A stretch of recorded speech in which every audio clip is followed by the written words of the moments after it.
মিতু কি করতেছো? ভাইয়া গাছ তুলতেছি। কিসের জন্য? গরুর লাই।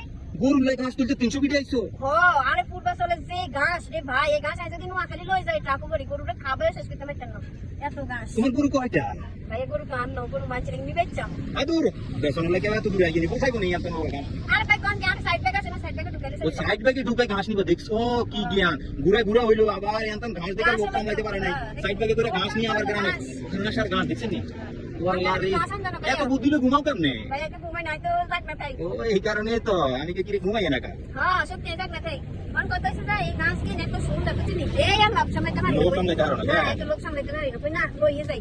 এই একটা নি আঙ্গু গরু কিনবা না কুরবানের আঙ্গু আর খেতে কিরম লাগতো। এই নি খাবে বুঝেন না কা? তবে এমনি খারাপ হয় না কারণ 2019 সালে তুমি ভিডিও করে ভাইরাল হইছো কিন্তু কোনো ইনকাম করতে পারো না তোমার ঘাস কাটা ছাড়া। তোমার এই ভাই গাছে ব্যবসা করি তারপর ভালো লাগে ভিডিও করি তো কোনো লাভ হয় না। হ্যাঁ এই ছাড়া আর হ্যাঁ এই দেখছেন নি বন্ধুরা দেখেন ঘাস আর ঘাস